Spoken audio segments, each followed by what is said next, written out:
Seguidores da RDK, todos bem? Estamos aqui para mais um programa da nossa segunda-feira, um dia especial aqui para trazer pessoas maravilhosas, ícones do nosso esporte, e a gente fica muito feliz quando pode trazer pessoas que mostram, desportistas que mostram, jogadores, atletas que mostram a riqueza que é o Vale do Taquari em talentos.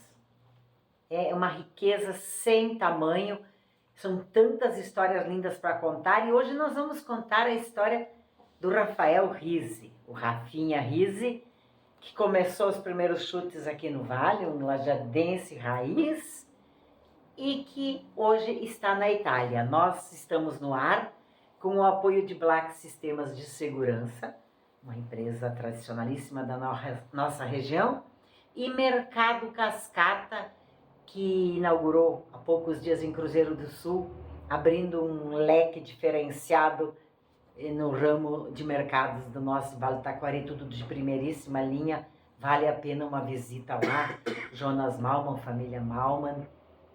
Rafinha, muito obrigado por ter vindo. O Rafa está no Brasil de férias, né, que são as férias agora lá, e ele veio passear, rever a família, e depois ele vai nos contar que ele veio para um momento muito especial. Nos bastidores nós temos o Elton de Andrade, que colabora também com a entrevista, porque é um grande conhecedor do esporte.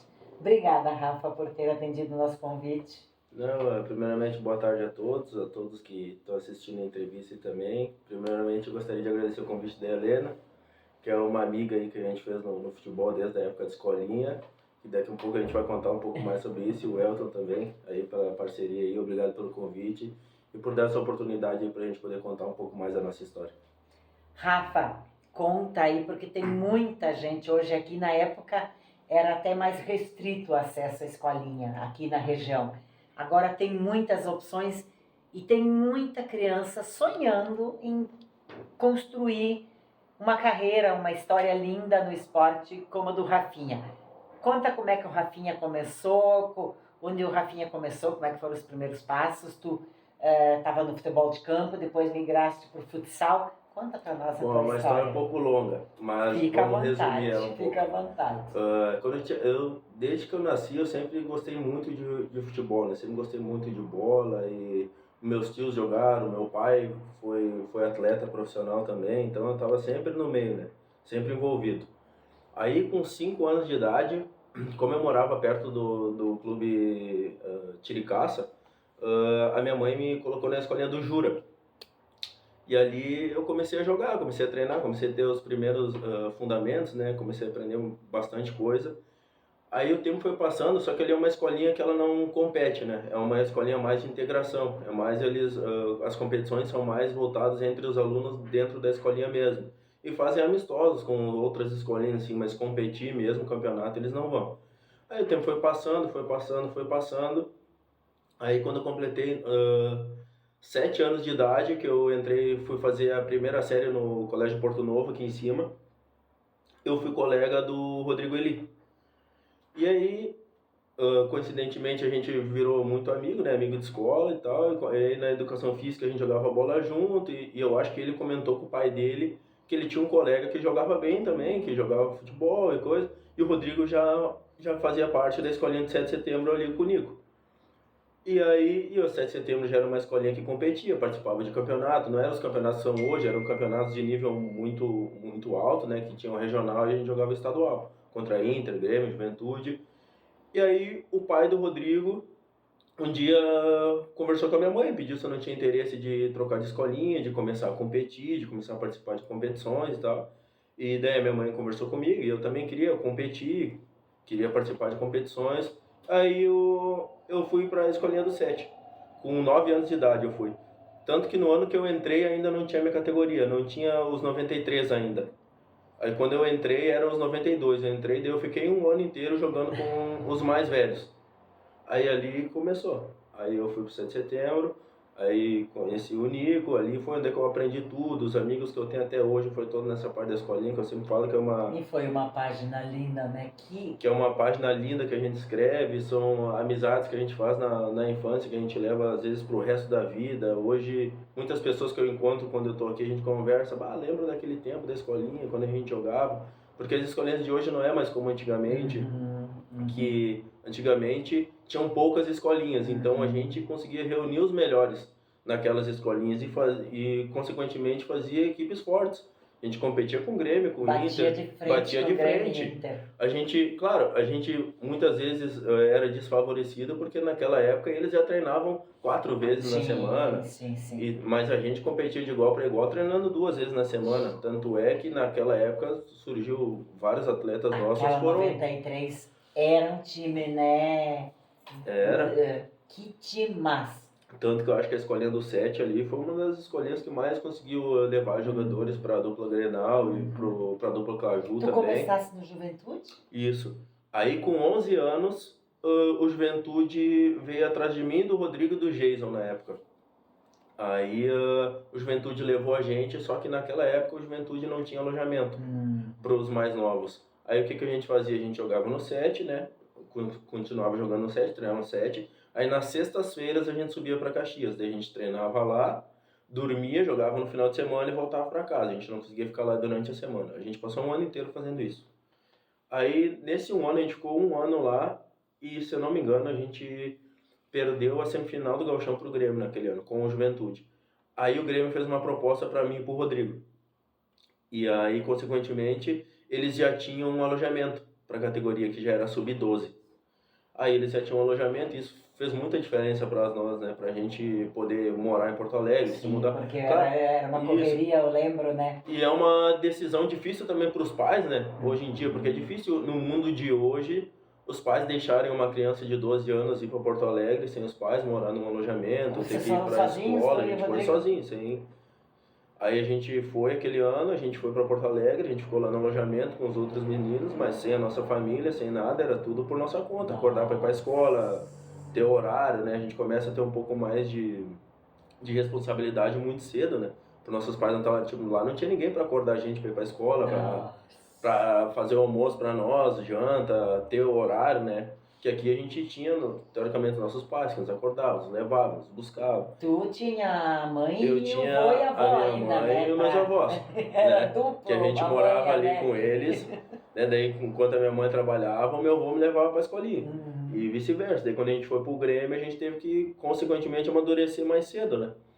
E ali foi um período bem... Só acrescenta na vida nossa. Mas que nem a gente fala, no mundo de hoje, eu não sei se eu, quando eu tiver os meus filhos, eu vou deixar meu filho morar sozinho. Não é mais a mesma em Porto coisa, Alegre, né? com 12 anos lá, ó, se vir. Claro, né? Eles dão todo o apoio, mas de longe. Né? Não é mais a mesma coisa. No mundo de hoje, não, eu acho que é meio difícil.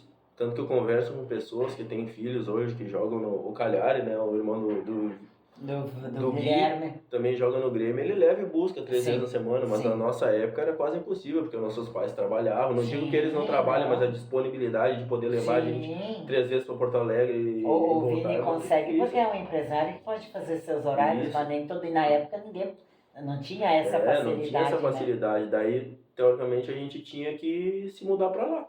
E ali começou a nossa carreira. Daí eu fiquei 5 anos no Grêmio, daí a gente ficou campeão brasileiro, ficamos campeão da FIPAM, ficamos campeão do Mundialista, sempre com o Rodrigo, a gente sempre jogou junto. Até os 16 anos. Daí é ali que a gente fala, né? A gente brinca ele que as nossas estradas se dividiram. Porque ali a gente ficou campeão brasileiro e ele foi contratado pelo Milan. Daí. E eu continuei no Grêmio. Aí do Grêmio eu fui pro... Porque quando a gente completa 16 anos, a gente faz o nosso primeiro contrato profissional. E o Grêmio, naquela época, eles tinham um salário base, assim, ó, se eu não me engano, na época eles davam R$600, assim, para todo mundo que completava 16 anos. E naquela época, o Inter me fez uma proposta muito boa. Se eu não me engano, eu acho que era quase o dobro, assim, de salário, mas na época era um baita salário para um guri de 16 anos, não é na realidade de hoje, que um garoto de 15, 16 anos já ganha 10 mil, 20 mil, né? Aí me deram casa, me deram tudo e eu troquei o Grêmio pelo Inter. Aí eu fiquei mais 3 anos ali, aí depois eu fui pro Vasco, fui rodando. Aí até que começa a história do futsal, que é bem peculiar, assim, quando eu saí do Inter, que eu fiquei sem contrato, daí eu voltei pra Lajado. Aí, pra mim não ficar parado, eu tinha os meninos que jogavam comigo na escolinha do 7, que jogavam na sub-17 da LAF. Daí pra mim não ficar parado, eles me convidaram, vem treinar com a gente, vem treinar com a gente. E eu fui. Comecei a treinar futsal, porque eu já tinha jogado, porque na época do 7... Sem imaginar que sem ia te trazer imaginar que ia essa me trazer história. alguma coisa. Só que antigamente, quando a gente jogava na escolinha do 7, eu e o Rodrigo, a gente jogou o estadual de futsal com a Semeato lá de Passo Fundo. Ah, isso. Aí, e como ali no 7 a gente também jogava o campeonato PIA, disputava o campeonato de futsal, também era uma coisa que eu sempre gostei, assim. Batia forte essa criança que eu tinha pena dos goleiros. Aí a gente foi, aí eu fui treinando com eles e a gente foi fazer uma preliminar do time adulto da LAF. Aí a gente jogou e o treinador gostou de mim, até o técnico era o Lacerda, que depois ganhou a Liga Nacional com o Jaraguá, tudo. Dele comentou com o treinador do Sub-17, por que esse guri não vem treinar com nós no time adulto? Não? Aí ele falou, não, ele só tá aqui de passagem, mas eu posso perguntar pra ele se ele quer vir treinar. E eu, como não tinha compromisso nenhum, não tinha contrato com ninguém, falei, vou... Nem gostava de uma bola, né? Meio fominha, né? Tudo que até hoje. Tá de férias aqui, alguém convida, o cara tem que ir, né? A fominha não consegue ficar parado. Aí ele me convidou e eu comecei a treinar com ele, ali no Sub-17. Aí a gente foi indo, fui treinando, eu fui aprendendo ali, que tinha aqui de Lajado na época, eu jogava o Gabi, que tinha jogado comigo no 7, o Gabi Black, a gente comentou ali do pai dele. Aí tinha o Biel, tinha mais uns 3, 4 ali de Lajado, que eram amigos meus já no time adulto. Aí eu fui pegando gosto e fiquei. E nesse meio tempo, aí o primeiro ano eu fiquei, aí o segundo ano eu já entrei no time principal e comecei a jogar. Daí eu comecei a ganhar um saláriozinho. E ali que foi não digo uma mudança de vida, mas foi ali que eu tive que tomar uma decisão. Porque nesse meio termo, que eu jogava salão já aqui e tinha dava pra dizer assim, uns pequenos salários já no começo. Só que ao mesmo tempo eu tinha da proposta de campo, assim, vinha os caras, tu não quer fazer teste aqui, não quer tentar ir pra lá. E daí vem aquela indecisão que eu acho que todo mundo tem, assim, né? Que nem a minha família não tinha condições para ficar me mantendo, pode ir fazer um teste ali, pode ir fazendo um teste lá, que eu vou, né, te manter. Chega um certo ponto que tu também tem que, não digo dar um retorno financeiro para dentro de casa, mas tentar seguir um caminho já. E eu, querendo ou não, já tinha um salário, conseguia, tipo, guardar meu dinheirinho, não precisava mais pedir o dinheiro para minha família. Daí foi assim que eu tive que pensar, será que eu quero arriscar, assim, tentar fazer um teste lá para ver se vai dar certo, e aqui, querendo ou não, já tô tendo meu dinheirinho, já tô conseguindo, né, iniciar uma carreira no que eu quero, né? Aí foi onde é que pesou, assim, daí eu falei, vou tentar no futsal. E daí eu continuei, daí eu fiquei 3 anos ali na LAF, fui evoluindo a cada ano, assim. Grandes tempos aqueles, nossa. E era um tempo bom ali da LAF, a época que a LAF também competia, a época que a LAF tinha dinheiro, né, economicamente, financeiramente era mais forte. E aí até que surgiu a Liga Nacional, que foi o primeiro ano da LAF na Liga Nacional. Ali foi onde explodiu, assim, onde é que a gente jogava, o ginásio sempre cheio, a cidade assim... E onde é que eu tive a visibilidade. Pra te ver. E naquele ano teve um cara que jogou comigo, que tinha jogado muitos anos na Itália. E ele sempre comentava comigo, mas ele falava pra mim e pro Juninho Pave, que é aqui de Lajado também, que ele viu que o nosso sobrenome era italiano, e ele sempre brincava com nós, vocês não querem ir pra Itália, vocês não querem ir pra Itália.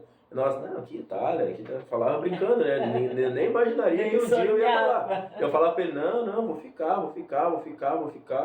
Aí os anos foram passando e ele sempre batendo essa tecla, vamos fazer tua dupla cidadania. Que ele tinha muito contato lá, tinha jogado muitos anos, até que um dia um empresário de lá entrou em contato com ele e entrou em contato com a minha família.